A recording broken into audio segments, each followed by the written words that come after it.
Anda sebagai orang hukum katanya, mana yang Anda katakan benar sebagai asas awal dari sebuah kebenaran, aslinya atau terjemahannya? Salam satu Tuhan. Para sahabat, dukung semua ya channel Densa News Muslim. Di like, di subscribe, di share sebanyak mungkin untuk supaya mencegah sahabat-sahabat kita di luar sana tidak terpengaruh terhadap pemurtadan. Yesus berkata dalam Matius 24 kepada muridnya, waspadalah agar kalian jangan disesatkan, sebab akan datang penyesat, yaitu iblis. Ingat saudara, Anda bertanya, apakah iblis bisa dipegang? Apakah hantu bisa dipegang? Bisa, Pak, apabila iblisnya merasuki orang. Sekarang iblis merasuki makhluk yang ada di kuburan, bangkit pada hari ketiga. Bisa nggak? Bisa. Apa buktinya? Yesus sendiri menyebut Petrus sebagai iblis. Yesus sendiri menyebut Yudas sebagai iblis, padahal mereka nyata-nyata manusia. Lalu kemudian ketika datang, inilah tanganku, inilah kakiku, rabalah aku.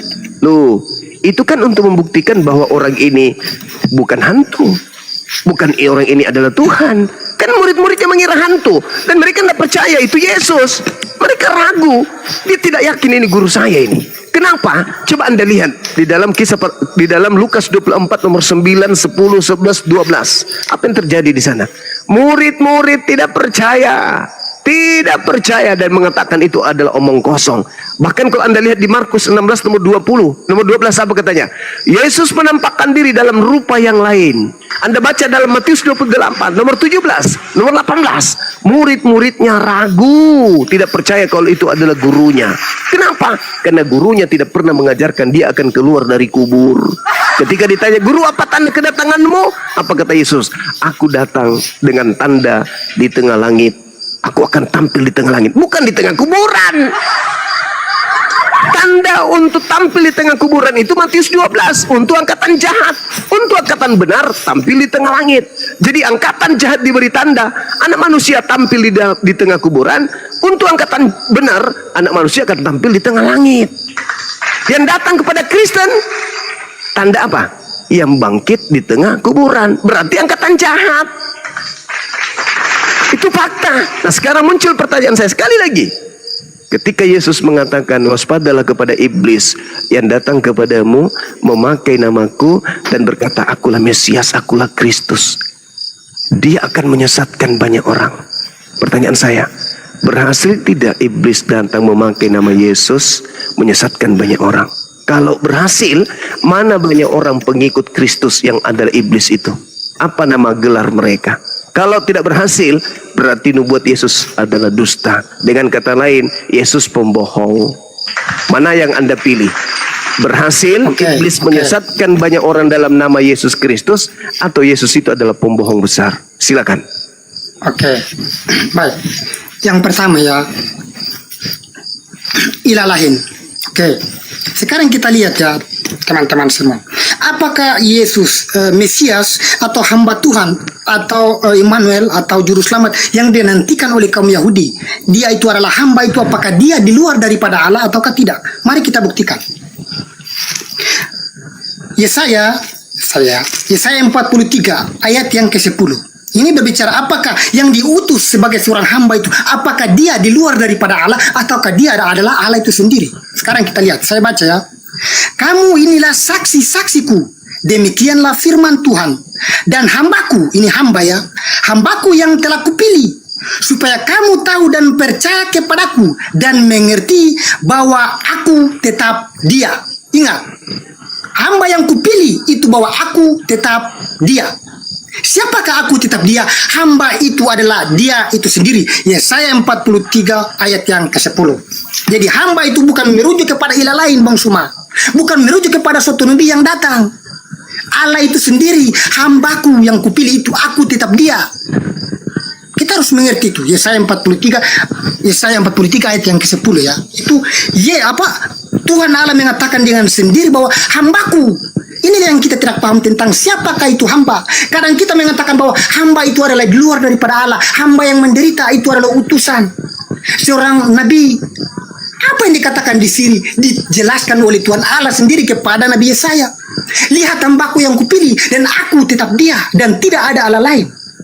Allah sendiri mengatakan bahwa hamba itu, dan hamba itu siapa kalau bukan Yesus yang menderita? Apa yang dikatakan di dalam kitab Galatia? Yang walaupun mengambil rupa kesetaraan dengan Allah, dia telah mengosongkan dirinya dan sama seperti manusia, bahkan taat sampai mati di atas tiang kayu salib. Bahkan di dalam Kolose 2 ayat yang ke-9, walaupun di dalam jasmania terpenuhi kepenuhan kealahan, hamba inilah adalah Yesus yang dikatakan, bahkan hamba ini adalah Dia sendiri. Bagaimana Bang Suma mengatakan bahwa ilah lain yang dinantikan dan ilah lain itu adalah Yesus, bukan Allah itu sendiri? Udah? Iya. Biar nggak terlalu panjang. Silakan Bang Suma. Satu poin. Jadi gini, tak ajarin ya. Ajarin. Kalau ilmu Anda ini cocok di gereja, kenapa jemaat itu nggak paham Bible? Tapi depan kami ini para apologet yang siang malam mengkaji Bible itu nggak bisa, Bang. Yesaya 43 itu berbicara tentang seruan Tuhan kepada Yakub. Yakub yaitu ya Israel. Makanya perikopnya Israel sebagai saksi Tuhan. Hamba yang dimaksud di situ Yakub. Makanya Anda baca nomor 1. Tetapi sekarang beginilah firman Tuhan yang menciptakan engkau, hai Yakub, yang membentuk engkau, hai Israel. Jangan Anda mengatakan itu adalah Yesus, Pak. Aduh, di gereja cocok. Justru ini menampar gereja ini dalil. Kenapa? Kamu inilah saksi-saksiku.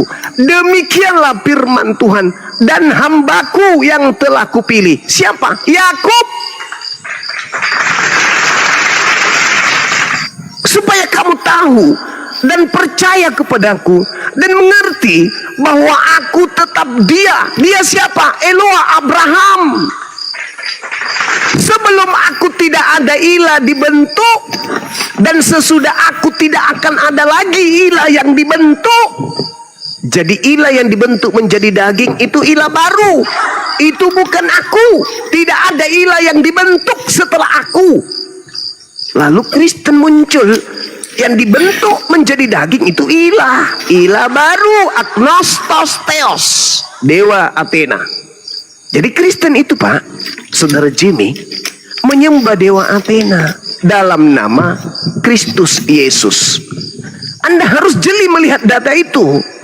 Di situ jelas dikatakan, kamu inilah saksi-saksiku. Demikianlah firman Tuhan.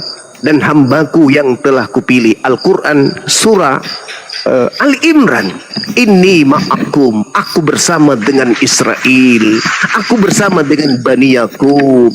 Jadi ketika dikatakan dalam Yesaya 43, itu berbicara tentang Yakub. Wahai Yakub, hambaku, tidak ada lagi Tuhan yang dibentuk sebelum aku, dan tidak ada Tuhan yang dibentuk setelahku. Orang Kristen membentuk Tuhan dalam rupa manusia. Tak ada Tuhan, Pak. Jadi Yesus Anda bentuk dari burung merpati ke, mau jadi domba ke, mau jadi apa ke, manusia ke. No, bagi orang yang berakal. Karena kami berbicara mengenai data. Sekarang kembali ke tema kita, Pak. Berhasil tidak iblis menyesatkan manusia untuk menyembah kepada ilah baru dalam nama Yesus Kristus? Jawab. Oke, saya jawab ya. Berhasilkah iblis menyembah ilah baru di dalam nama Yesus Kristus? Oke. Maksud daripada Bang Suma untuk bagaimana saya harus menunjukkan apakah berhasilkah iblis untuk menyesatkan ilah baru.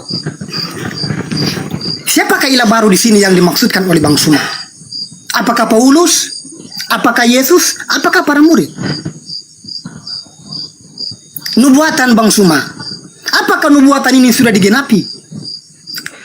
Yesus mengatakan bahwa apabila seseorang yang datang kepadamu, ini Yesus bagaimana bernubuat. Kita lihat ya di Matius tadi. Yesus bernubuat tentang bagaimana akan datang kepadamu penyesat. Ini tentang khotbah Yesus tentang akhir zaman. Sebelum semuanya terjadi akan datang kepadamu. Bangsa akan bangkit melawan bangsa, kerajaan melawan kerajaan, akan orang yang datang memakai namaku dan mengatakan akulah dia. Apakah nubuatan ini digenapi pada saat itu? Kalau digenapi ya sudah tentunya akhir zaman sudah terjadi pada saat itu. Karena nubuatan Yesus tentang akan terjadinya akhir zaman. Tetapi sebelum itu akan datang penyesat. Kalaupun nubuatan itu sudah digenapi, sudah tentunya penyesat akhir zaman itu sudah terjadi dan bukan kita tidak ada. Kalau kita mengacu pada nubuatan Yesus itu, akan ada tampil kepadamu penyesat dan dia akan mengatakan akulah dia. Apakah Paulus mengatakan bahwa akulah adalah Mesias? Kalau kita merujuk pada Yesus, ya Yesus mati dan disaksikan oleh mereka. Malaikat pun mengatakan bahwa dia yang telah mati, mengapa kamu melihat dia yang telah bangkit? Di dalam penampakan Yesus ada dan menampakkan kepada mereka bahwa akulah Yesus. Lihatlah tangan dan kakiku. Apakah Yesus ini dikatakan seperti yang dikatakan oleh Bang Suma? Apakah iblis itu berhasil? Nubuatan Bang Suma. Nubuatan itu jangan kita tafsirkan bahwa sudah genapi atau belum. Saya mengatakan bahwa belum Bang Suma. Karena Paulus adalah seorang yang bertemu jumpa langsung dengan Yesus, tetapi bukan berjumpa secara langsung. Dia berjumpa dalam cahaya. Yesus datang dengan hal yang sama. Dia datang dengan mengatakan, dengan menunjukkan di dalam penampakan 40 hari, di dalam penampakan dia menampakkan diri kepada beberapa orang dan kepada ke-12 rasul dengan mengatakan bahwa akulah ini. Apakah dia ini yang dinubuatkan oleh Yesus? Jadi mari kita berpikir lagi ya, Bang Suma dan teman-teman. Silakan Bang Suma. Oke. Sekali lagi saya katakan kepada saudara, Yesusnya berkata kepada angkatan yang benar bahwasanya mereka harus waspada kepada penyesat yang datang memakai nama Yesus. Jadi iblisnya itu datang dalam nama Yesus, Pak. Nah, ada agnostosteos yang baru. Ada agnostosteos, ada sembahan baru yang bernama Kristus Yesus. Siapa sebenarnya yang ingin disembah selain daripada Tuhan pencipta langit dan bumi? Kan iblis. Lukas 4 nomor 6 nomor 7, iblis mau disembah. Bahkan Yesus pun disuruh tunduk. Yesus sembah aku. Tapi kemudian Anda mengatakan bahwa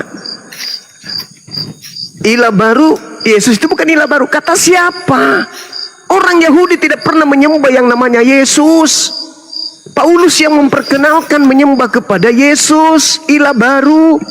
Siapa yang mau disembah? Yesus atau iblis? Iblis. Ananda Yesus mengatakan iblis akan datang memakai namaku. Ada. Di mana itu tertulis?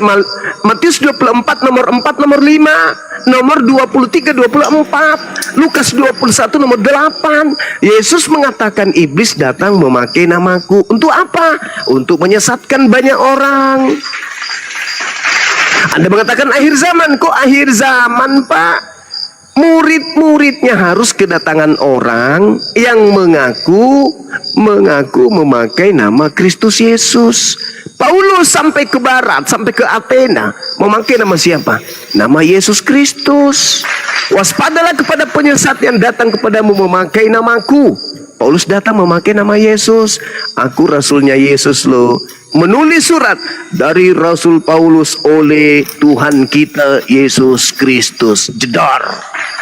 Setiap menulis surat pasti memakai nama Yesus. Waspadalah kepada penyesat yang datang kepadamu memakai namaku. Paulus setiap menulis surat memakai nama Yesus. Siapa yang datang pada angkatan pertama kepada murid Yesus? Paulus? Yes. Memakai nama Yesus? Yes. Memiliki banyak pengikut? Yes. Nama pengikutnya siapa? Kristen, Pak. Kristen.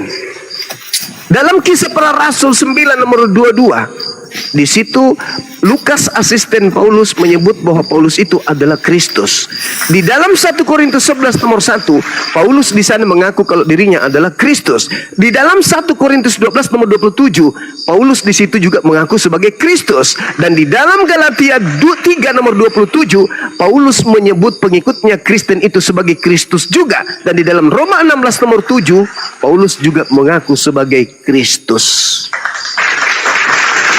Jadi Ketika Yesus mengatakan waspadalah kepada setan yang datang kepadamu memakai namaku, setannya datang memakai nama Yesus kepada Paulus. Akulah Yesus yang kau aniaya. Sebenarnya yang datang kepada Paulus itu bukan Yesus anak Maria. Karena ketika Yesus datang anak Maria, maka matahari menjadi gelap, bulan tak bercahaya, bintang berjatuhan, kuasa langit berguncang, dan akan tampil Yesus di tengah langit. Seluruh manusia di bumi akan melihatnya. Sedangkan yang datang kepada Paulus hanya Yesus, hanya Paulus dan rekan-rekannya yang tahu. Akulah Yesus. Itulah iblis yang harus diwaspadai, yang akan menyesatkan banyak orang. Dan orang yang disesatkan oleh iblis ini dalam nama Yesus bernama Karisten hari ini. Anda nggak mau menjawab dengan jujur? Saya yang memuntahkan kebenaran itu. Silakan. Oke. Yesus berpesan kepada para murid untuk waspadalah terhadap penyesat yang datang kepadamu. Kita lihat. Apakah ketika Paulus hadir di tengah-tengah mereka, mereka mengatakan bahwa Paulus adalah penyesat? Apakah ketika Paulus hadir untuk memberitakan firman bahwa Yesus Tuhan dan Juru Selamat, mereka menolak dia? Apa yang dikatakan di dalam Galatia 2 ayat yang ke-8, 9. Dan setelah melihat kasih karunia yang dianugerahkan kepadaku, maka Yakobus, Kefas, dan Yohanes yang dipandang sebagai guru jemaat berjabat tangan dengan aku dan dengan Barnabas sebagai tanda persekutuan, supaya kami pergi kepada orang-orang yang tidak bersunat dan mereka kepada orang-orang yang bersunat. Apakah nubuatan ini digenapi oleh mereka dan mereka tahu bahwa Paulus yang adalah penyesat? Tidak. Mereka menanti dan mereka percaya bahwa mujizat yang diberikan oleh Tuhan kepada Paulus adalah benar-benar daripada Tuhan. Kalaupun saja mereka menanti pernyataan Yesus tentang nubuatan penyesat yang akan datang itu adalah Paulus, buat apa mereka menolak dia? Dengan kuasa siapakah Paulus mengatakan hal itu? Dan dikatakan juga di dalam Galatia 1 ayat 15, tetapi waktu ia yang telah memilih aku sejak dalam kandungan ibuku dan memanggil aku oleh karunia-Nya, karena menyatakan anaknya di dalam aku, supaya aku memberitakan dia di antara bangsa-bangsa bukan Yahudi. Jadi kepada para rasul memberitakan kabar di dalam kaum Yahudi, Rasul Paulus memberitakan firman kepada di luar Yahudi. Dan mereka menerima dia. Apakah nubuatan itu digenapi oleh Rasul Paulus dengan Yesus mengatakan bahwa dia itu adalah yang dinubuatkan? Mereka menerima dia. Dengan mereka mengatakan bahwa engkau adalah bagian daripada kami. Dan sama-sama mereka memberitakan. Ketika terjadi pertentangan Paulus dan Barnabas, Paulus pergi ke Syria Kilikia dan Barnabas pergi ke Siprus. Jadi teman-teman, kita melihat bagaimana nubuatan Yesus tentang kedatangan si penyesat ini.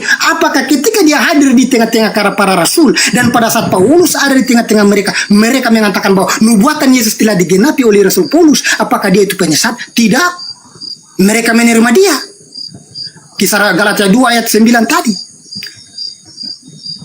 Mereka berjabat tangan dengan dia. Bahkan mereka bersama-sama untuk memberitakan bahwa kabar bahwa Yesus adalah Tuhan dan Juru Selamat. Apakah nubuatan Yesus tentang penyesat itu para murid menanti dan mereka telah menggenapi, tetapi mereka tidak percaya tentang janji itu? Tidak. Mereka menanti janji itu, tetapi mereka percaya bahwa Paulus itu adalah seorang rasul yang diutus oleh Allah, diutus oleh Yesus. Jadi gimana Bang Suma, ketika kita melihat bahwa Yesus bernubuat tentang kedatangan penyesat, para murid sudah tentunya kalau tahu Paulus adalah penyesat, sudah tentunya mereka tidak menolak. Mereka menolak dia, tetapi mereka berjabat tangan dan menerima pelayanannya. Dan mereka sama-sama. Iya, silakan Bang Suma. Oke, saudara, thank you. Apakah nubuatan itu tergenapi? Tergenapi dong. Kan Yesus mengatakan waspada. Kalau ente tidak waspada, ente disesatkan. Kalau Anda mengatakan murid menerima Paulus, berarti mereka nggak waspada. Kan Yesus sudah mengatakan, waspadalah kepada penyesat. Ente tidak waspada, ya ente disesatkan. Jadi kalau murid menerima Paulus, berarti murid disesatkan. Karena Yesus mengatakan apa? Matius 24, nomor 23-24. Sebab, jika apabila ada orang berkata ada Mesias di padang gurun, ada Mesias di dalam bilik, jangan kamu percaya. Sebab, Kristus palsu dan nabi-nabi palsu akan datang melakukan tanda yang dahsyat dan mujizat-mujizat. Sekiranya dia akan menyesatkan murid-murid pilihan juga. Tergenapi enggak? Kalau ada murid yang percaya kepada Paulus, berarti tergenapi, paman. Waspadalah agar kau jangan disesatkan. Anda bangga murid-muridnya percaya kok, berarti sudah disesatkan. Lalu kemudian ketika Anda mengatakan Paulus itu dipilih dari sejak dalam rahim ibunya, betul. Tapi permasalahannya sekarang, Anda pun harus tahu bahwa penyesat memang sudah dipilih dari sejak dalam rahim ibunya. Di mana dalilnya? Mazmur 58 nomor 3. Penyesat-penyesat, orang-orang fasik, pengkhianat, pendusta-pendusta, pembohong-pembohong itu sudah terpilih dari kandungan ibunya. Aku dipilih dari sejak dalam kandungan ibuku. Kalau ente dipilih menjadi orang benar, kenapa ente tidak mewakili Yesus? Kenapa ente tidak menjadi pengawal Yesus? Kenapa ente tidak menjadi sekretarisnya Yesus ketika Yesus kemudian ingin dihancurkan oleh orang-orang Yahudi? Ente kemana? Katanya dipilih jadi rasul dari sejak dalam rahim ibu. Yang benar ente dipilih dari jadi penyesat dari sejak dalam rahim ibu. Makanya menggenapi ketika Yesus mengatakan dalam Lukas 21 nomor 8, waspadalah kepada penyesat yang datang kepadamu dengan memakai namaku dan berkata, akulah dia. Dia, jangan kau percaya, dia akan menyesatkan banyak orang. Nomor 12-nya, namun sebelum penyesat itu bereaksi, kata Yesus, terlebih dahulu kalian ditangkap, dianiaya, disesa, dipenjarakan, dihadapkan kepada raja-raja. Itu siapa pelakunya? Paulus. Penyesat sebelum itu terjadi, kata Yesus, terlebih dahulu kau ditangkap. Sebelum penyesatnya itu menyesatkan kau dulu, dianiaya. Dianiaya dulu, baru dia mengaku sebagai pengikut. Dia mengaku sebagai rasul. Nah, ini buktinya. Di dalam Kisah Para Rasul 24 nomor 5, apa keseruan orang-orang Yahudi kepada Paulus? Paulus ini adalah penyakit sampar yang telah menyesatkan seluruh orang-orang Yahudi di dunia yang beradab, dan dia adalah tokoh dari Nasorios. Lalu di di Kisah Para Rasul 21 nomor 15 sampai nomor 26, apa yang terjadi? Paulus bertobat dari mengajarkan agama Kristen. Kalau dia bukan penyesat, kenapa dia bertobat? Paulus bertobat dari mengajarkan tidak bersunat, mengajarkan makan babi. Paulus bertobat. Paulus mentahirkan diri. Paulus mempersembahkan kurban. Persembahan untuk mentahirkan dirinya dari dosa-dosanya, mengajarkan agama Kristen. Jedar. Jadi sekali lagi saudaraku, saya katakan kepada saudara, berhasil tidak iblis menyesatkan banyak orang dalam nama Yesus Kristus? Berhasil. Mana orang banyak yang disesatkan itu? Kristen. Karena Kristen itu memakai nama Yesus. Coba Anda lihat di dalam Galatia 3 nomor 27. Karena kamu semua yang dibaptis dalam Kristus telah memakai Kristus. Kalian memakai Kristus. Berarti kalian memakai Kristus, artinya kalian menggunakan nama Kristus. Waspadalah kepada penyesat yang datang kepadamu, memakai namaku dan berkata, akulah Kristus. Galatia 3 nomor 27. Kristen semuanya memakai nama Yesus Kristus. Siapa penyesatnya? Semua orang Kristen berdasarkan pengakuan Yesus. Yang memakai namaku itu adalah penyesat. Kristen memakai nama Yesus, Kristen adalah penyesat. Orang banyak yang disesatkan oleh penyesat itu namanya Kristen. Makanya di Matius 7, pada hari terakhir nanti banyak orang berseru kepadaku, Tuhan, Tuhan, Tuhan, Tuhan, Tuhan. Bukankah kami bernubuat, mengusir setan, bermujizat pakai namamu? Siapa itu? Kristen. Apa intinya? Enyahlah daripadaku, aku tidak mengenal kalian Kristen. Kalian semua adalah pembuat kejahatan. Selamat datang di neraka. Itu fakta. Itu fakta, saudara. Silakan. Oke, baik. Iya. Oke. Bang Juma mengatakan bahwa Kristen adalah pengikut sudah tentunya ajaran yang sesat yang dinubuatkan oleh Yesus dan Kristen ya. Sekarang kita lihat Bang Soma. Ajaran-ajaran sesat dengan ajaran-ajaran benar itu beda. Ajaran-ajaran sesat sudah tentunya mengajarkan manusia kepada sebuah kesesatan, menghancurkan manusia. Apa yang diajarkan Paulus? Paulus mengajarkan berbuat kebaikan, berbuat kasih. Apa yang diajarkan Yesus diajarkan oleh Paulus. Apakah itu penyesat? Tidak. Bahkan sampai pada hari ini pun semua Kristen berbuat di dalam ajaran-ajaran Paulus dengan kasih yang diajarkan oleh Yesus, dan Rasul Paulus mengajarkan tentang hukum-hukum itu. Bagaimana Bang Suma mengatakan bahwa penyesat, ajaran sesat?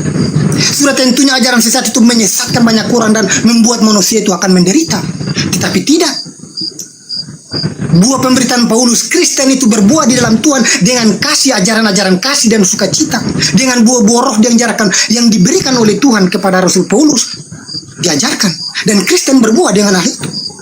Apakah itu dikatakan ajaran sesat? Tidak.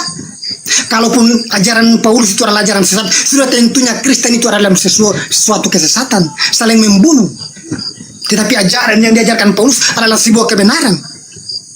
Kasih yang diajarkan oleh Yesus di dalam hukum Taurat dibagi menjadi dua bagian, diajarkan oleh Rasul Paulus dalam Korintus 13. Buah-buah roh yang dikatakan oleh Yesus, mereka akan mengusir setan-setan demi namaku, kuasa Tuhan. Korintus 12 dan Korintus 14 adalah roh itu yang memberikan kepada tiap-tiap orang sesuai dengan kasih karunia. Dan sampai pada hari ini Kristen berbuah dengan buah-buah roh itu, dengan karunia yang diberikan kepada roh itu kepada tiap-tiap orang untuk mengadakan tanda dan mujizat, untuk memberitakan Injil, menyampaikan firman. Apakah itu penyesat? Tidak, karena roh yang memberikan kuasa-kuasa itu kepada Kristen. Dan itu tidak semua orang memberikan, tidak semua orang melakukan pemberitaan pembuahan buah-buah roh itu. Hanya setiap-tiap orang yang diberikan sesuai dengan kasih karunia masing-masing. Apakah itu dikatakan penyesat? Tidak. Malahan di dalam nama Yesus orang lumpuh disembuhkan. Yesus mengatakan pula, mereka yang percaya kepadaku akan mengusir setan-setan demi namaku.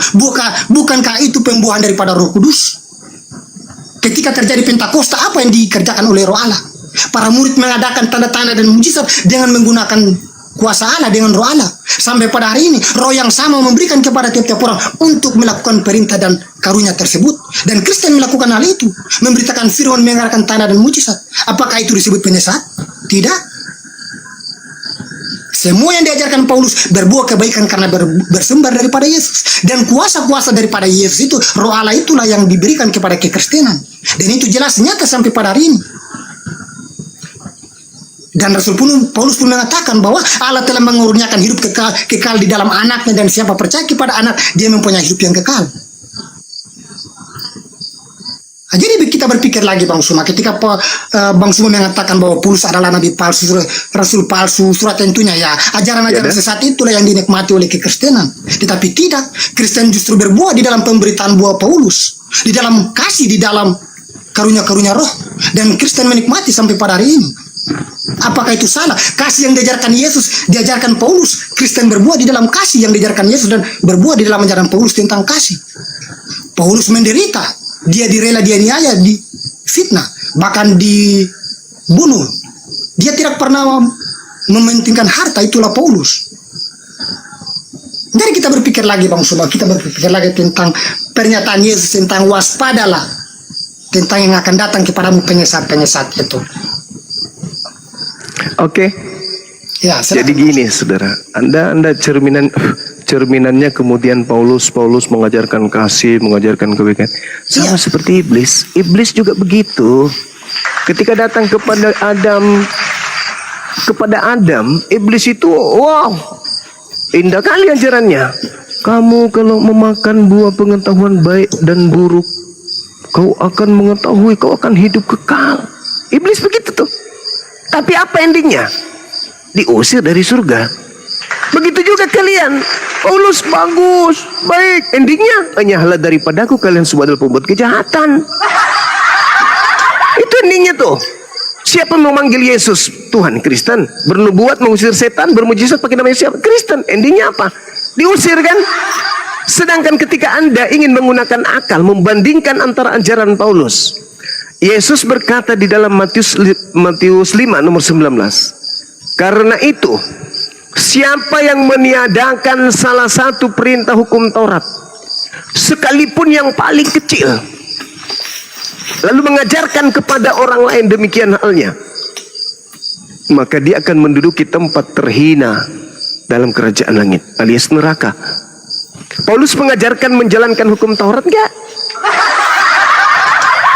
Efesus 2 nomor 15, dengan matinya Yesus, dia telah membatalkan hukum Taurat beserta segala perintah yang ada di dalamnya. Prep.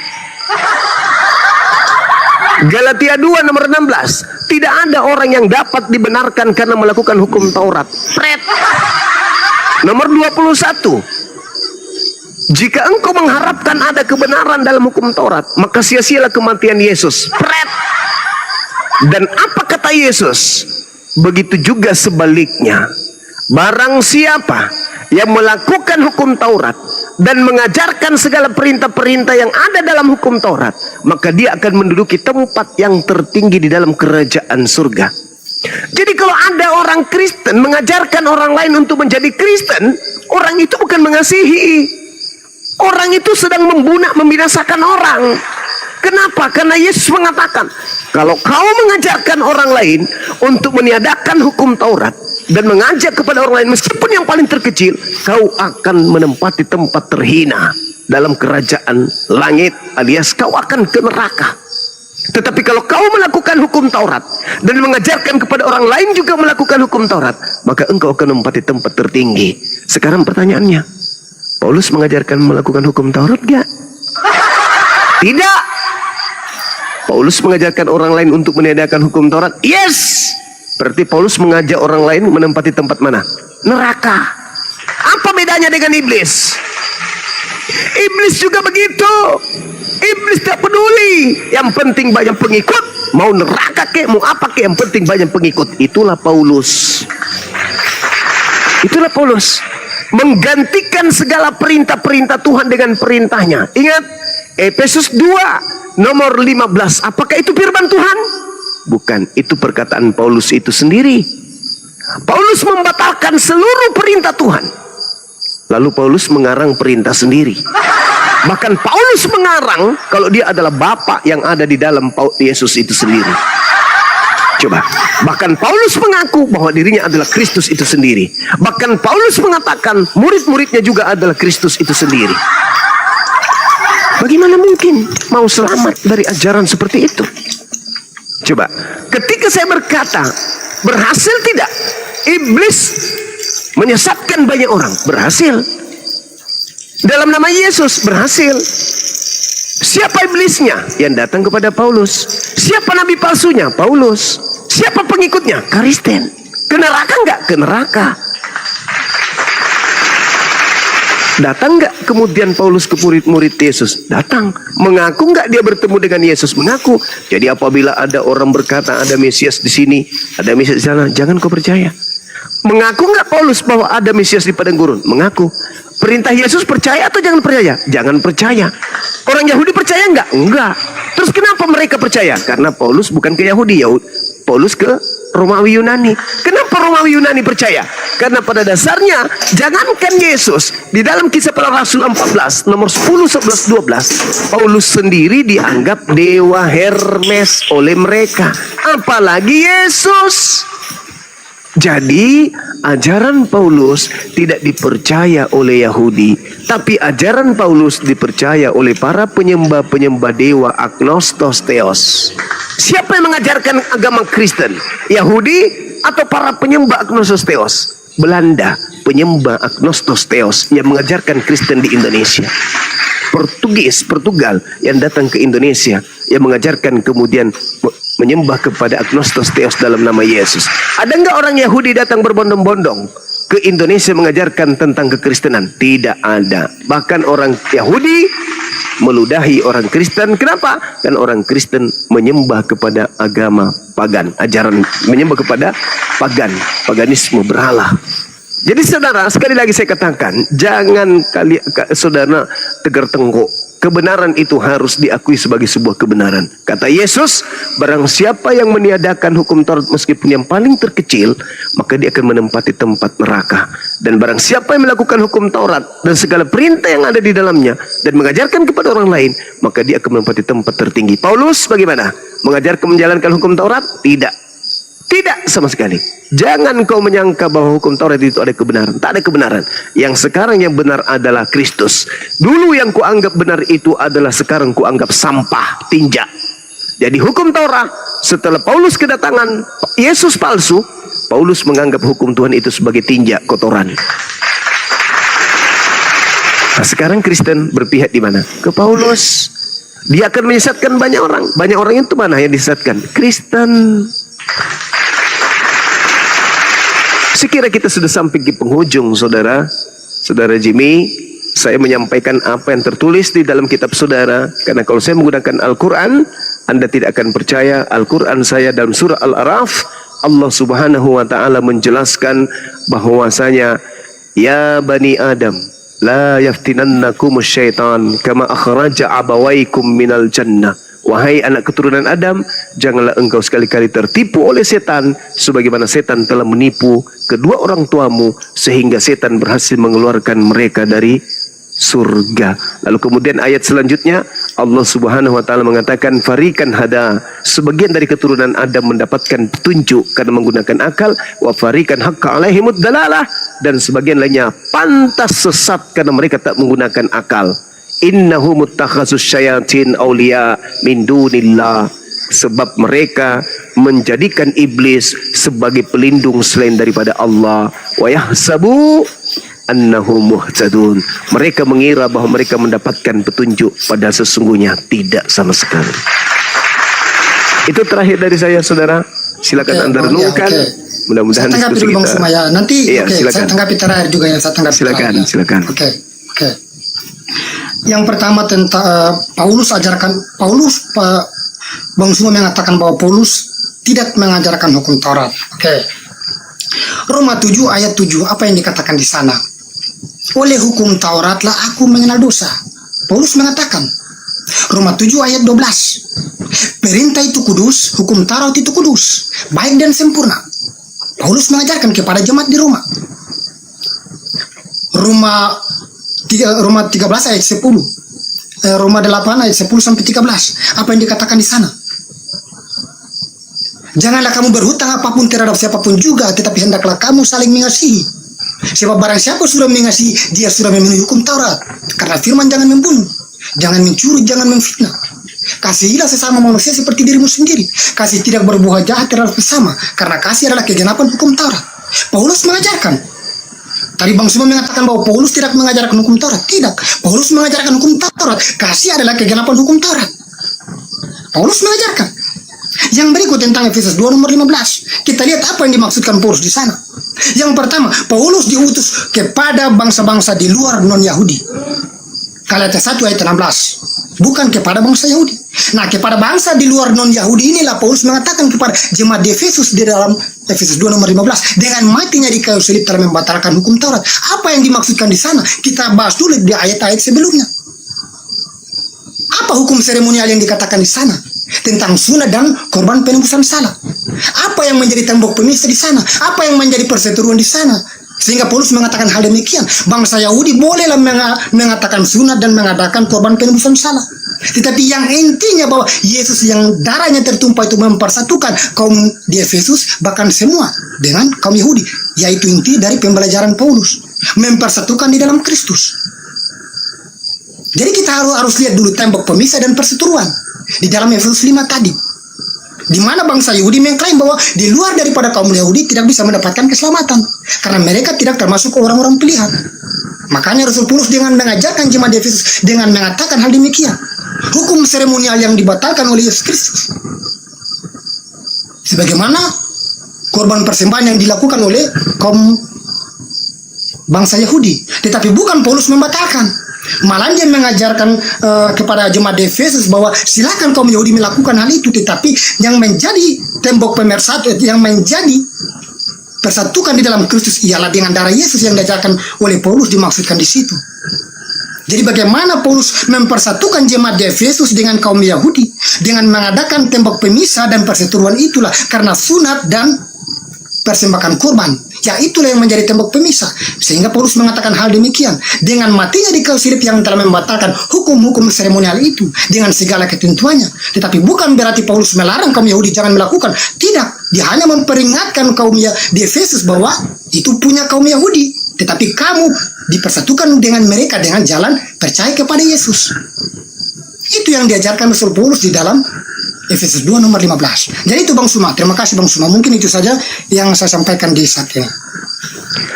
Oke. Terima kasih. Boleh satu pertanyaan, Saudara Jimmy? Sudah final Bang Suma, nanti lagi, tidak apa-apa. Oh iya, sorry. Oke, makasih Bang Suma ya, terima kasih Makasih, teman-temannya. Oke. Iya, jadi Iya. jadi teman-teman sekalian, sebelum saya tutup ya, ketika ucapan saudara Jimmy tadi, seakan-akan Paulus itu tidak menghapuskan Taurat, tapi muncul pertanyaan, kenapa dia bertobat setelah dia kembali ke Yerusalem? Di Lukas, di Kisah Para Rasul 21 nomor 15 sampai 26. Paulus bertobat dari mengajarkan agama Kristen. Kenapa bisa? Harusnya Paulus itu kalau memang mengajarkan ajaran kebenaran, Paulus jangan mau bertobat dari ajaran itu. Nah, kita lihat dalam Ulangan 33. Inilah berkat yang diberikan Musa, hamba Allah itu kepada orang Israel. Kepada orang Israel sebelum ia mati, kepada orang Israel, bukan kepada orang yang lain. Berkatalah ia, Tuhan datang dari Sinai, bla bla bla bla. Sungguh ia mengasihi umatnya. Semua orang yang kudus di tanganmu lah mereka, dan pada kakimu lah mereka tunduk. Nomor 4-nya, Musa telah memerintahkan hukum Taurat kepada kita. Kita siapa? Bani Israel. Satu milik bagi jemaat Yakub. Hanya untuk Bani Yakub. Tapi kenapa Paulus kemudian mengubur-ubur sampai di luar Yahudi? Padahal itu hanya kepunyaan Yakub doang. Karena menggenapi Kejadian 29 nomor 27, 49 nomor 27. Apa itu? Keturunan Benyamin seperti serigala, merampas milik orang pada pagi hari, membagi-bagikan pada sore hari. Jadi dia merampas hukum Taurat itu, dibagi-bagikan kepada non-Yahudi. Padahal Taurat itu hanya milik kepunyaan orang Yahudi. Ulangan 5. Musa memanggil seluruh orang Israel berkumpul dan berkata kepada mereka, dengarkanlah hai orang Israel, ketetapan dan peraturan yang pada hari ini kuperdengarkan kepadamu, supaya kamu mempelajarinya, melakukannya dengan setia. Tuhan Elohim kita telah mengikat perjanjian dengan kita di Horeb. Bukan dengan nenek moyang kita Tuhan mengangkat perjanjian, tetapi dengan kita, ya kita yang hidup di hari ini dan semuanya yang masih hidup saat ini. Jadi hukum Taurat itu hanya untuk Bani Israel yang hidup pada saat itu.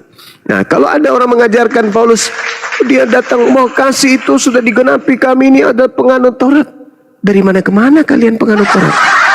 Kalau Paulus mengajarkan Taurat keluar dari bangsa Israel, berarti dia telah menggenapi nubuat Benyamin.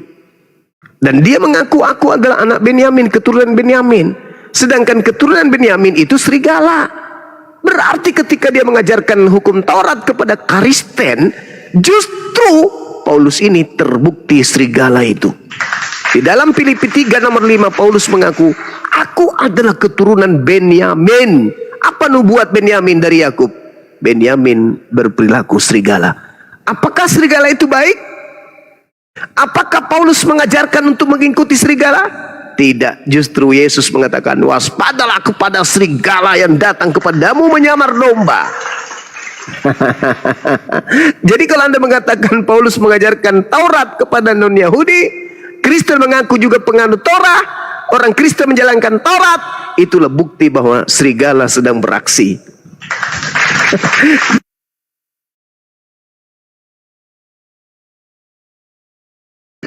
Ketika Yesus berbicara tentang hukum Taurat, di dalam Matius 5, barang siapa yang mengajarkan, maka dia menempati tempat tertinggi. Yang menghilangkan, menempati tempat terendah. Lalu apa implementasinya? Aku berkata kepadamu, jika hidup keagamanmu tidak lebih benar daripada hidup keagamaan ahli Taurat, orang-orang Farisi, sesungguhnya kamu tidak akan masuk ke dalam surga. Apakah Kristen hidup keagamaan yang lebih baik daripada ahli Taurat?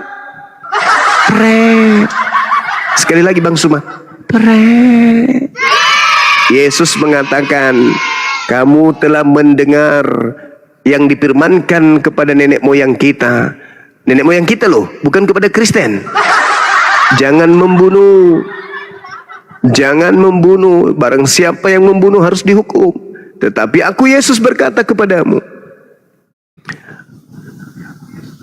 Dia katakan gini, tetapi aku Yesus berkata kepadamu, setiap orang yang marah terhadap saudaranya harus dihukum.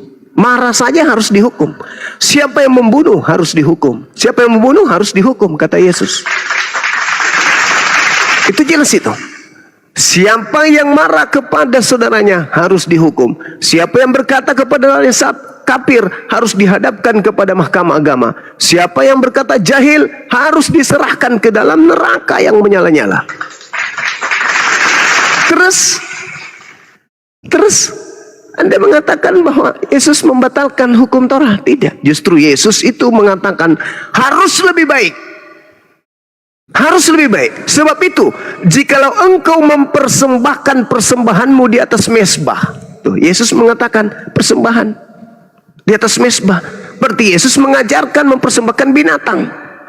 Tetapi aku berkata kepadamu, jikalau engkau mempersembahkan persembahanmu di atas mezbah, dan engkau teringat akan sesuatu yang ada dalam hati saudaramu terhadap engkau, tinggalkanlah persembahanmu itu di depan mezbah itu, lalu pergilah berdamai dahulu, pergilah meminta maaf dahulu dengan saudaramu, lalu kamu kembali untuk mempersembahkan persembahanmu itu. Itu ajaran Yesus. Yesus mengajarkan mempersembahkan kurban hewan. Segeralah berdamai dengan lawanmu selama engkau bersama-sama dengan dia di tengah jalan, supaya lawanmu itu jangan menyerahkan engkau kepada hakim, dan hakim itu tidak menyerahkan engkau kepada pembantunya, dan engkau dilemparkan ke dalam penjara. Aku berkata kepadamu, sesungguhnya engkau tidak akan keluar dari sana sebelum engkau membayar hutangmu sampai lunas. Kamu telah mendengarkan firman, jangan berzina. Tetapi aku berkata kepadamu, setiap orang yang memandang perempuan serta menginginnya sudah berzina di dalam hatinya. Maka jikalau matamu yang kanan menyesatkan engkau, cungkilah, buanglah itu. Karena lebih baik bagimu jika satu dari anggota tubuhmu binasa, daripada tubuhmu dengan satu dicampakkan ke dalam neraka, dengan utuh dicampakkan ke dalam neraka.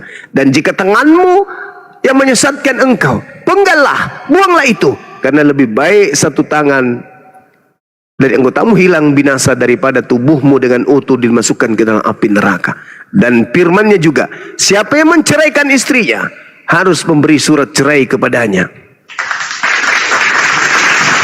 Kata Yesus boleh cerai.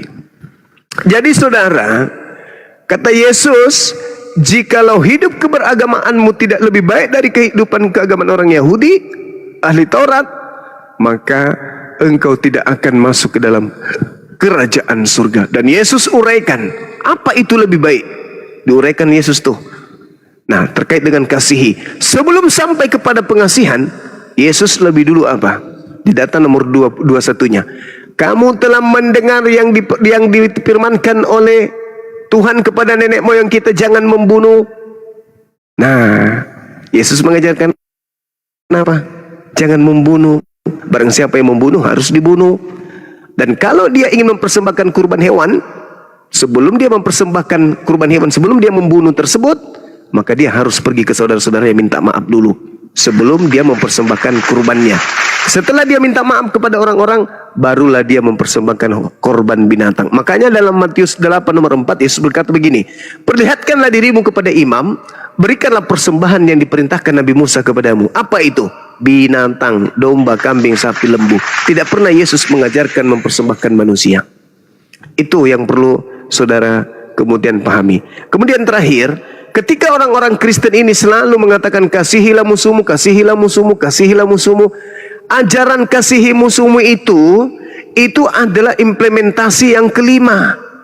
Yang pertama, jangan membunuh dulu. Sebelum mengasihi musuh, jangan membunuh dulu. Loloskan dulu diri kalian dari jangan membunuh. Artinya apa? Ketika perintah Yesus dalam menyempurnakan agama yang lebih sempurna daripada ahli Taurat, yang pertama yang harus dilakukan adalah jangan membunuh.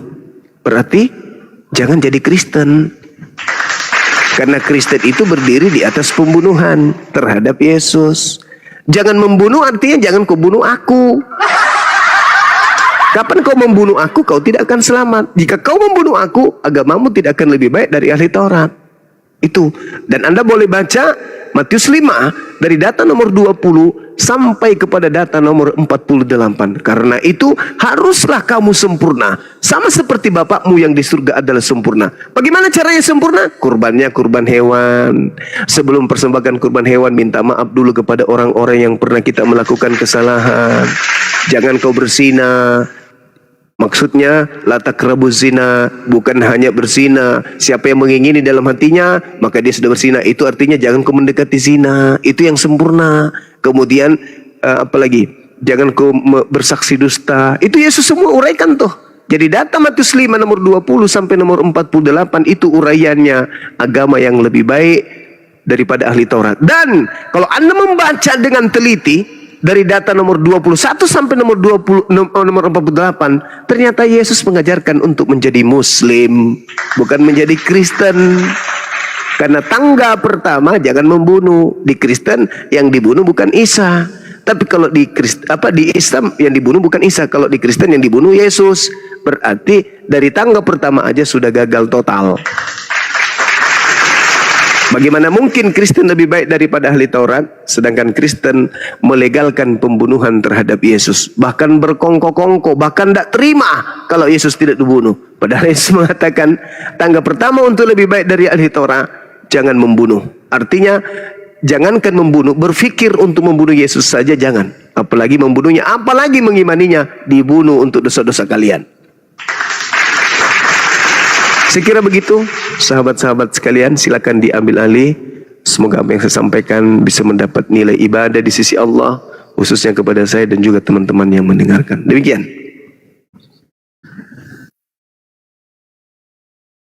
Insyaallah mantap. Dicatat ya teman-teman, apa yang disampaikan Gurunda dicatat. Marbun, Immanuel, Kristen Marbun. Ya, selamat malam Bu, Kristen. Malam. Gimana Bang tadi, mau ditanggapi penyampaian Gurunda? Bang Zuma? Mau ditanggapi ya. Jadi kalau dari keterangan Bang Zuma, Kristen itu sesat ya. Dari Bibelmu itu, di Bibel yang dikutip tuh Bibel. Makanya kan Matius 7 tadi tuh, Matius 7. Memanggil Yesus Tuhan, bernubuat demi nama Yesus, mengusir setan demi nama Yesus. Jadi gini. Dan diusir. Jadi gini saya tanggapi ya. Jadi saya bukan lebih ke arah sana. Tapi kalau saya tanggapi dari Bang Zuma, ini sepertinya sudah ahli tentang ketuhanan ya. Tahu dunia surga, tahu cara bertindak, tahu cara yang disenangkan Tuhan gitu ya. Ya karena belajar melalui kitab suci toh. Belajar Bibel. Baca Bibel. Bibel bukan bahasa Indonesia Bang. Iya. Jadi seakan-akan mengetahui segalanya nih Bang Zuma nih. Jadi izin, ini kegunaan dari apa yang diketahui Bang Zuma apa itu? Kegunaannya untuk hidupnya dia atau untuk kebaikannya dia? Untuk membentengi saudara-saudara kami dari upaya misionaris teman-teman Kristen. Ingat ya, Matius 28. Matius 28 itu yang dipakai para misionaris ya. Pergilah jadikan semua bangsa muridku, baptis bla bla bla. Itu. Jadi Gurunda hadir untuk menguatkan akidah saudara-saudara kami yang sekiranya masih awam ya, baru nyimak, dan mencerahkan pikiran teman-teman Kristen sehingga alhamdulillah banyak yang bersyahadat. Begitu Bang. Iya Bu. Tapi saya kan menyimpulkan bahwa Bang Zuma ini udah ahli ketuhanan. Nah, tapi sayangnya dia nggak merespon ya, Bang Bunda ya. Kan beliau minum, sabar. Oke, minum ya. Iya, gimana? Silakan Guru. Selamat malam Bang Zuma. Malam juga. Siap. Setelah saya dengar keterangan Bang Zuma, sudah sangat mengerti tentang ketuhanan, tentang bagaimana cara hidup yang benar. Nah, keuntungan Bang Zuma sendiri apa tuh? Keuntungannya menguasai Alkitab, menguasai Al-Quran, apa keuntungannya dan apa efeknya terhadap sesama? Baik. Begitu Bang Zuma. Kalau dalam ajaran agama Islam itu, Perintahnya ud'u ila sabili rabbika bil hikmah. Serulah manusia kepada jalan Tuhanmu dengan hikmat, dengan ilmu. Satu orang yang terselamatkan itu bukan cuma satu orang. Itu sama menyelamatkan seluruh manusia. Satu orang yang menanggalkan kemudian dogma doktrin menuju kepada ajaran yang benar, keturunannya itu sampai kiamat itu ribuan manusia, bahkan mungkin miliaran. Satu orang saya selamatkan itu sama halnya menyelamatkan ribuan manusia. Tapi membiarkan satu orang menjadi sesat itu sama halnya saya membiarkan jutaan manusia menjadi sesat. Itu prinsip. Karena dalam Islam diajarkan serulah manusia. Wal takum minkum ummatu yad'una ilal khair wa ya'muruna bil ma'ruf wa yanhauna 'anil munkar. Hendaklah ada sekelongan dari kalian menyeru kepada yang kebaikan dan mencegah kepada kemungkaran. Seperti itu kawan. Baik. Silakan. Saya menghargai itu, namun di sini apabila saya berbicara tentang kegunaan, misalnya tadinya Bang Zuma ini ahli pertanian, bisalah membuat terobosan bagaimana beras di Indonesia ini hasilnya yang tadinya sudah baik menjadi lebih baik lagi.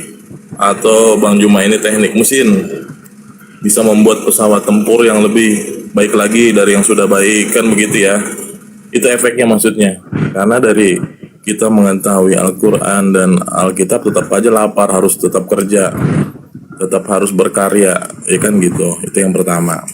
Yang kedua Bang Zuma, kalau Bang Zuma tentang kerajaan Tuhan mengetahui, berarti Bang Zuma tahu kesenangan Tuhan, sehingga Tuhan akan memberikan apa yang kita doakan. Nah pertanyaan saya, ada nggak doa Bang Zuma yang tidak terkabul oleh Tuhan? Kalau itu ditanyakan, seluruh doa-doa umat Islam itu dikabulkan oleh Allah. Didengar, dikabulkan. Tetapi saatnya kapan dikabulkan itu kita nggak tahu. Jangankan doa-doanya orang Islam, orang beriman, doa-doa kalian aja yang tidak menyembah kepada Tuhan didengar oleh Tuhan dan dikabulkan oleh Tuhan. Karena pencipta langit dan bumi itu maha kasih. Dia tidak memiliki kasih Tuhan itu. Oh ini tidak menyembahku, aku tidak kabulkan doanya, aku tidak kasih dia makan, aku kasih dia penyakit. Tidak begitu. Tuhan itu maha kasih. Jadi ketika Anda di rumah ibadah Anda menyembah kepada selain daripada Tuhan, Anda memanggil Yesus, Tuhan berikan kami makan. Yang memberikan makan itu bukan Yesus. Yang memberikan makan itu Tuhan yang benar. Tuhan tidak ini kasih. Wah ini menyembahku, aku tidak kasih makanan sehingga lapar semua orang yang tidak menyembahnya. Enggak begitu. Tuhan memberikan semua. Semua dikasih. Tapi yang disayang itu hanya orang-orang tertentu. Jadi kalau Anda mengatakan ada nggak doamu yang tidak dikabulkan?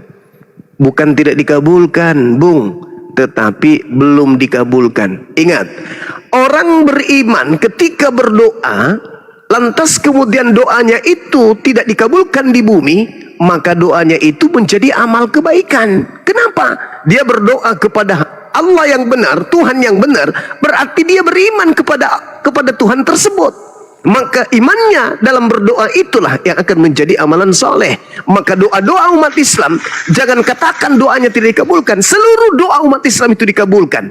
Tetapi mungkin ditunda, dijadikan sebagai pemberat amal timbangan nanti ketika yaumul hisab.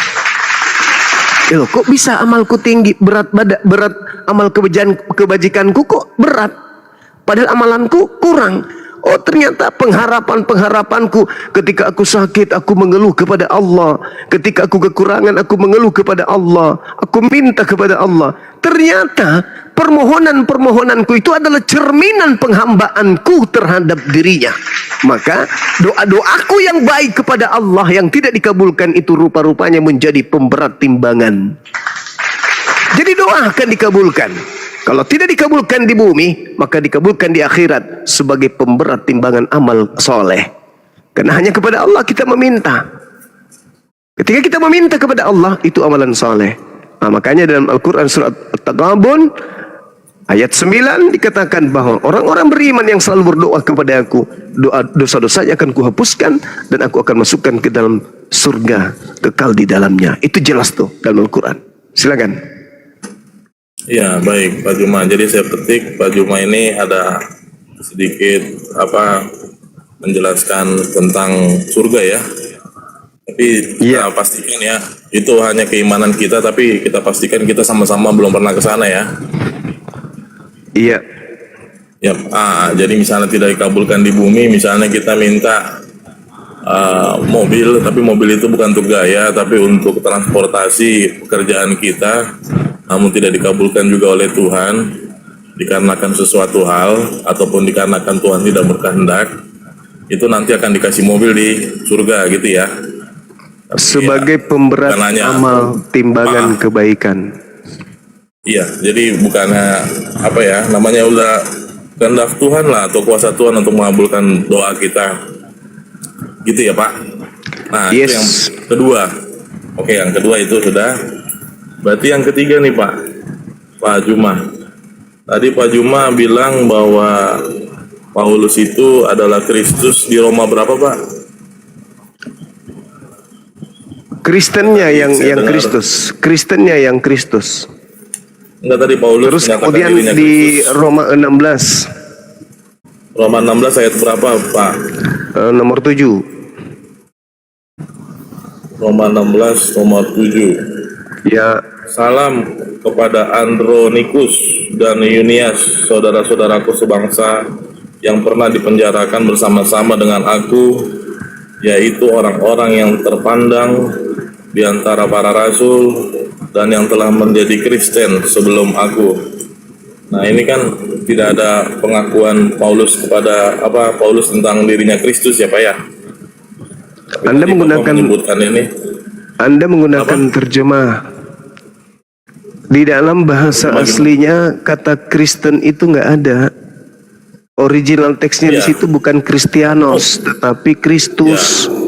Dengan kata lain, dia mengatakan bahwa Andronikus dan Yunias lebih dulu menjadi Kristus sebelum aku.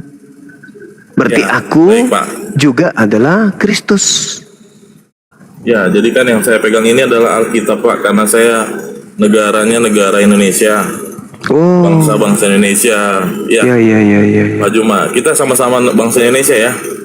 Iya, tapi bukankah original teksnya bahasa Yunani, Pak? Wah, saya kurang paham Pak, makanya saya kan sekarang tadi mana mau yang bertanya benar sama kira-kira? Bapak. Yang benar bahasa Indonesia atau yang bahasa Yunani? Saya menerimanya yang di Alkitab ini, yang diakui oleh negara Indonesia Pak. Sekali-sekali kita jadi manusia, belajar jadi manusia.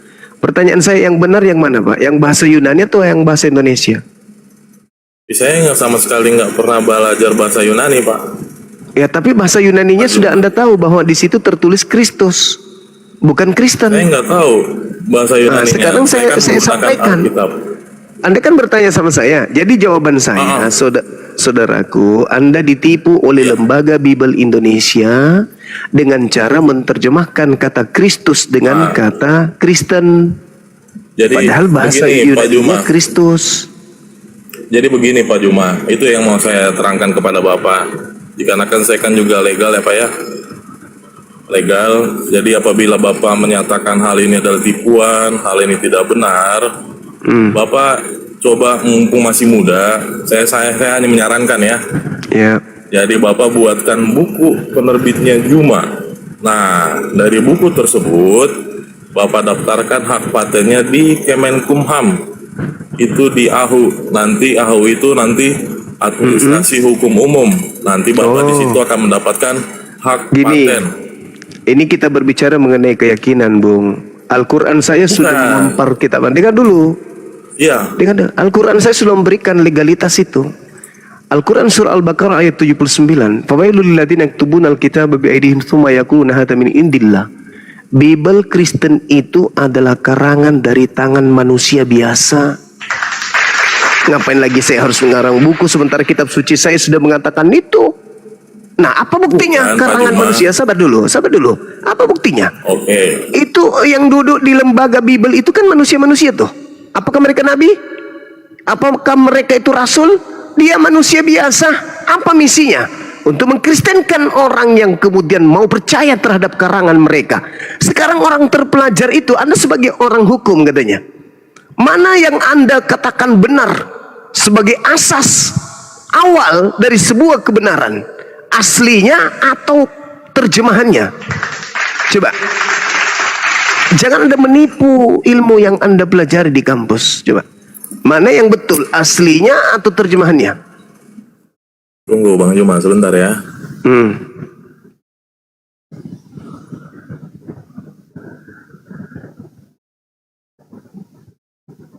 Sebentar maksudnya lari. Jangan coba-coba bicara sesuatu tentang ini apa yang kalian percaya. Jangan coba-coba. Apalagi Anda mengatakan secara akademik Anda siapa? Hati-hati. Hati-hati Pak. Seorang legal lebih percaya kepada terjemahan. Jadi kalau terjemahannya di situ diganti menjadi kangkung, lebih percaya kepada terjemahan. 10 tahun kemudian diganti lagi jadi sendal jepit. 10 tahun kemudian diganti lagi menjadi onde-onde. 10 tahun lagi diganti lagi menjadi spertus. Masih percaya juga. Lalu buat apa Anda sekolah, kawan? Pak. Nah, silakan. Coba saya tanya. Oke. Mana yang Anda percaya? Yang aslinya, bahasa aslinya, atau terjemahannya? Mana yang Anda percaya? Ini bukan masalah kepercayaan Pak. Kalau hukum itu hitam di atas putih. Lah, kan bahasa Yunani-nya kan hitam di atas putih. Yang disepakati Pak. Yang disepakati, meskipun salah. Ada istilah hukumnya corgitos ergo sum. Meskipun salah. Izin dulu Pak, saya mau menyampaikan corgitos ergo sum. Itu artinya di mana engkau berada, di situ hukum berada gitu. Iya, tapi ini kan bukan berbicara mengenai hukum positif. Ini masalah keyakinan, Pak. Masalah keyakinan. Ini masalah agama. Ya, yakin dan tidak yakin, Pak. Nah, kalau sesuatu yang misalnya gini, misalnya begini, saudara. Anda hidup di satu wilayah, orang menganggap bahwa wilayah ini meyakini seekor sapi itu adalah kambing. Sebagai orang hukum, apakah Anda percaya bahwa seekor sapi itu kambing? Meskipun Anda tahu bahwa itu bukan kambing, itu sapi. Saya jawab? Ya, Saya jawab, silakan. Oke. Sebelum saya menjawab, saya akan menjawab itu. Saya bandingkan dengan di Medan. Orang menyebut motor itu kereta di sana, Pak. Dan mobil itu motor. Bagaimana lah? Jadi makanya itu adalah corgito ergo sum. Di mana hukum berada, di situ kami berada. Kan begitu, Pak? Iya, Nah, saya ngerti kalau itu, saudara. Saya ngerti. Mereka menyebut kendaraan roda 2 dengan sebutan kereta, bahkan menyebutnya dengan sebutan pisang molen pun silakan. Tetapi objeknya tetap. Ini beda, Pak. Ini beda. Seekor sapi, benar-benar sapi, dibilang kambing. Benar-benar dibilang kambing. Bukan dibilang sapi lagi. Boleh Anda mengatakan dia adalah kambing. Kita kembali dulu kepada ayat. Tetapi makna daripada kambing itu adalah sapi. Ini enggak. Ini benar-benar berubah objek. Yang tadinya sapi, objeknya berubah dengan dipercayai itu adalah kambing. Sama dengan Kristen dan Kristus itu. Kristus itu adalah orang yang diurapi Tuhan, yang ditunggu oleh Bani Israel. Apakah Paulus itu adalah Kristus? Bukan. Tapi kenapa di original teksnya dia mengatakan kalau dia itu adalah Kristus? Karena lembaga Bible Anda mengetahui ini bahaya ini. Kalau Paulus ini disebut sebagai Kristus, kita ditertawakan, maka diplesetkan menjadi Kristen, Pak. Ya, sudah boleh saya menerangkan Pak sedikit aja karena sudah silakan. Malam. Iya, silakan. Jadi kenapa tadi saya membuka Roma ini dan Bapak dengan bahasa Yunani, saya dengan Alkitab, karena memang dari kecil saya diajarkan menggunakan Alkitab sampai dengan saat ini. Ya, itu yang pertama. Yang kedua, apabila Bapak anggap Kristen itu sesat atau ada beberapa ayat yang sesat yang tadi saya sudah dengarkan dengan percakapan Bapak dengan Pak Jimmy, maka saya sarankan bukan Bapak menciptakan Al-Quran atau Alkitab baru, bukan. Tapi Bapak membuat tulisan mengenai pendapat Bapak mengenai kitab suci kami. Al-Quran saya sudah membuatnya itu, Bang. Al-Quran saya sudah mengenai kitab suci membuatnya. kami, pendapat Pak Juma mengenai Al-Quran Alkitab saya sudah menyatakan adalah itu. ilmu sesat. Enggak, yang atas nama Pak Juma, karena Oh, nggak yang boleh. berkata dari Siapa tadi itu ente? Siapa Pak Juma. ente? Yang hanya ke kampus mendapatkan tiket Bukan, tidak ngerti agar- hukum. Sorry. agar ini kan banyak yang nonton, Pak. Nah, terus siapa Agar- ente yang ngatur-ngatur? Al-Quran saya sudah Bukan, ini mengatakan saran, bahwa bukan ngatur. Ini saran, bahwa kitab saran, Pak. saudara itu memang salah. Dan Iya, saya buktikan agar- kitab Anda itu salah. Iya, Anda apa orang yang hukum tapi tidak diomongin- ngerti hukum. Lucu itu. Apa yang diomongin Pak Juma Anda ini? orang hukum, tapi kayaknya Anda nggak masuk di ruangan. Anda cuma di kantin. Habis itu bayar dosen biar dapat SKS. Anda nggak ngerti hukum. Kok Bapak langsung tahu begitu sih, Pak? Lah, Anda mengatakan tadi Anda orang legal, tapi cara Anda Iya. berpikir ini Kenapa bukan orang Bapak tahu legal. saya hanya bayar Cara SKS? Anda berpikir ini adalah orang Dosen. penipu. Orang penipu cara Anda berpikir ini. Itu Ya, cara Anda Bapak kan tadi kan berpenipu itu. menganggap kami penipu, sesat. Kok kami. Inilah kalau Kristen. penyesat. Saya mengatakan kamu, bukan kami. Oh, saya. Iya dong. Saya. Emang saya bicara Oke. dengan siapa? Kamu, jangan kau pakai jurus Paulusmu di sini. Saya orang legal. Pret. Emang kenapa kalau kau orang legal? Maksudnya Iya, apa lu Bapak. bilang dirimu orang legal? Kenapa? Iya, biar Kenapa Pak kalau kau Juma, orang legal? Hah? omongannya Pak Juma bisa dituangkan dalam buku. Saya orang Ya. legal. Terus kalau kau Dan orang legal mendapatkan bebas hak nipu gitu. paten. Karena kau orang legal kau bebas nipu. Kau jangan memperbodoh dirimu. Dengarkan saya, dengarkan. Jangan mentang-mentang mutiara itu tidak diberikan kepada babi, Anda menjadi bodoh di sini. Saya katakan kepada saudara, saya pertanggungjawabkan kalimat saya. Ketika Paulus mengatakan di dalam kitab saudara, apa kata dia? Dia mengatakan bahwa dirinya adalah Kristus. Dia tidak mengatakan dirinya sebagai Kristen. Kenapa? Karena di situ bukan Kristen tapi Kristus. Dari mana saya tahu? Ya original teksnya dong. Masa orang Begini, hukum Pak. tidak bisa berbicara seperti itu? Bapak kan ingin menyelamatkan banyak orang katanya. Nah, iya orang justru aja, karena Bapak. itu kalau ingin menyelamatkan orang banyak, jangan Oke. tertipu dengan hal-hal yang fata morgana. Di situ Ya. jelas-jelas tertulis original teksnya Kristus. Kenapa diartikan Kristen? Coba. Iya. Sebagai orang hukum nih, apakah kemudian ketika Anda menggali sebuah perkara, apakah Anda tidak memberikan sebuah konsep, di mana konsep itu akar dari permasalahan harus kita ketahui. Ketika ada objek yang menjadi acuan, maka kita harus kembali kepada pilar yang ada. Apa itu? Kisi-kisi, referensi. Apa objek ini? Maka harus ada kisi-kisi. Ceritakan itu. Kemudian dikaitkan dengan Banyak, Pak, banyak kalau kita Kan merumuskan mengatakan- suatu kasus hukum banyak. Tapi ini mengenai perkataan Bapak. Apabila Bapak yakin bahwa isi Alkitab ini sesat, bagaimana saya tidak Atau yakin, Kristen- Bung? Long Kristen kitabmu ini bahasa sesat. Yunani loh. karena perkataan Bapak ini kan, Bapak kan laki-laki nih, apa yang dikatakan kan harus dipertanggungjawabkan. Makanya Ya, saya harus sarankan. bertanggungjawabkan. Memang saya Ya, harus bertanggungjawabkan. saya sarankan. Dengan saya mengatakan Agar- itu sederhana Izin, kok. Pak. Tidak perlu Boleh, saya Pak, membawa saya buku. jelaskan. Diam. Oh, Jangan kalau Anda diam, bawa saya kebiasaan keluar Anda di aja. sini. Kalau Ya diam, udah saya keluar keluar aja. Ya udah keluar. Berarti ya. Keluar. Berarti Anda nggak Bapak pantas nggak di betul. tempat ilmiah Iya. seperti ini. Anda nggak pantas. Anda cocoknya di kandang ayam.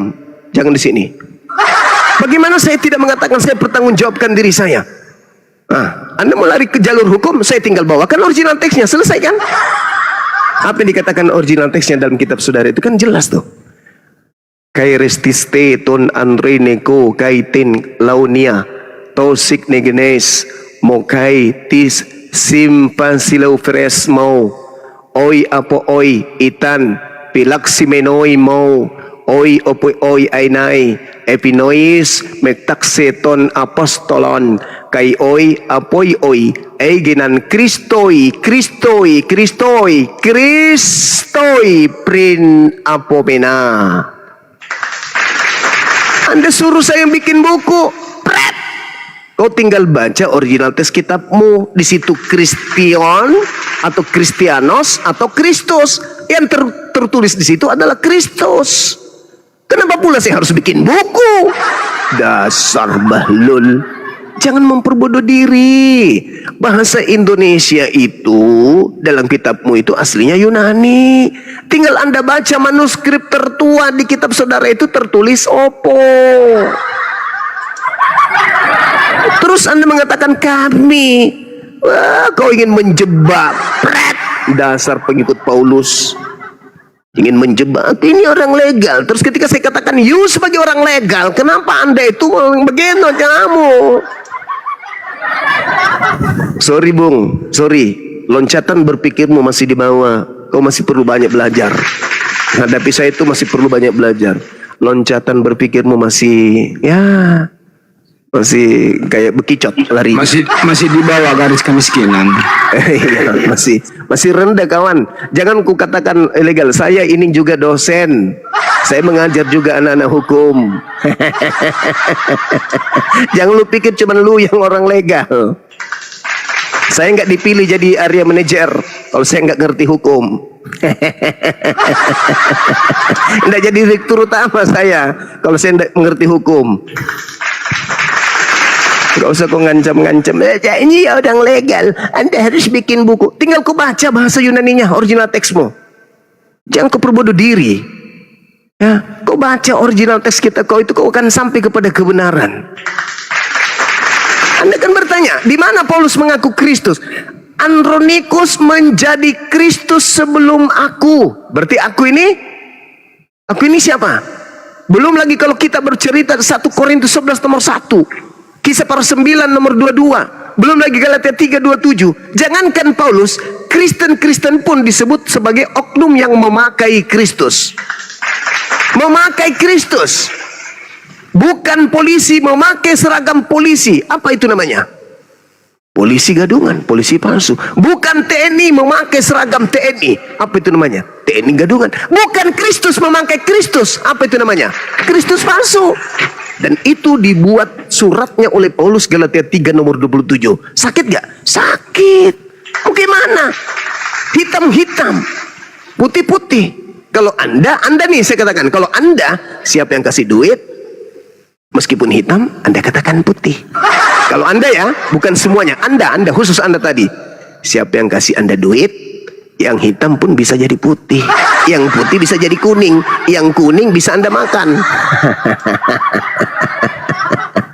Itulah yang ada di dalam kitab saudara Galatia 3:27. Itu jelas itu. Ya, dikatakan Galatia 3 nomor 27, siapapun yang dibaptis dalam Kristus. Iya, terus kenapa? Kalau dia dibaptis dalam Kristus kenapa emang? Maka dia telah memakai Kristus. Nah, memakai Kristus masuk lo bisa rupanya. Lu memakai Kristus sementara kamu bukan Kristus, bisa? Bisa. Kamu bukan polisi tapi kamu menggunakan polisi, memakai kemudian seragam polisi, bisa? Bisa. Yang penting kamu sudah apa? Sudah dibaptis. Kalau begitu kalian semua yang dibaptis adalah Kristus. Betapa banyak Kristus. Nah, berarti tergenapi. Waspadalah kepada penyesat yang datang kepadamu memakai namaku dan berkata, akulah Kristus. Mereka akan menyesatkan banyak orang. Iya toh? Itulah faktanya. Jadi ya, kalau sakit ya Berarti mungkin mana? ini ya Gurunda. Berarti ini ya, ini. Dibesarkan. Yang Kristen ini harusnya Kristus ya. Dibesarkan. Ini pun.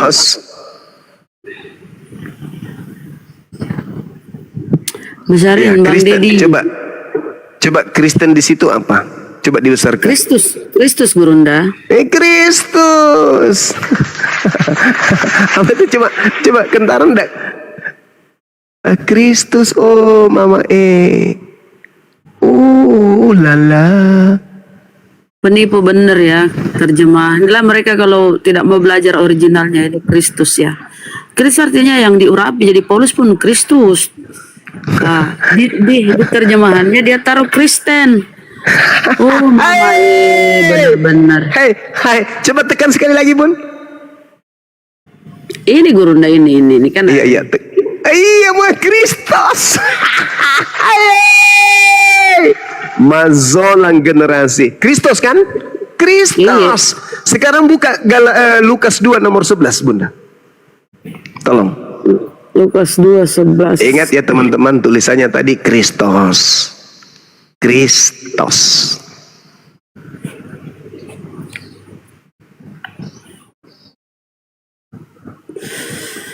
Kenapa pula ini kabur ya? Sabar Bun, Ini. ujian. Lukas 2:11. Nah. Jauhkan dulu, habis itu dekatin lagi. Ya, di situ ada kata Kristus, Bunda. Apa katanya? Kristus. Pada hari ini. Hari ini telah lahir juru selamat Kristus nih. Nah, Kristus. Coba Kristus ditekan. Apa di situ? Kristus. Sama nggak tulisannya tadi, Paulus? Iya. Sama. Ahey. Ahey. Ahey. Sama. Sama. Hai. Kenapa dia larikan ke Kristen ya? Tanya Lembaga Bible Indonesia. Aduh, sama 5547 Kristos. Ya, kembali tadi Bun. 5547 kembali. Berapa Kemana? tadi tuh? Roma 16. Roma ya? Roma 16:7. Iya, Roma 16:7.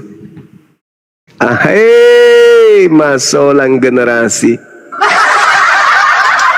5547.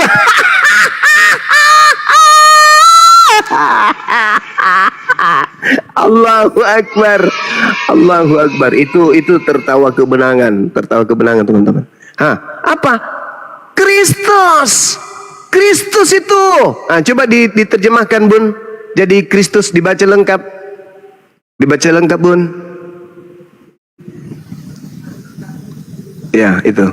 Bukan, dibaca lengkap dalilnya. Oh, dalilnya. Iya. Ganti Kristen jadi Kristus. Coba. Salam kepada Andronikus dan Yunias, saudara-saudaraku sebangsa yang pernah dipenjarakan bersama dengan aku, yaitu orang-orang yang terpandang di antara para rasul dan yang telah menjadi Kristus sebelum aku. Sebelum aku jadi apa? Jadi Kristus. Lalu jadi Kristen.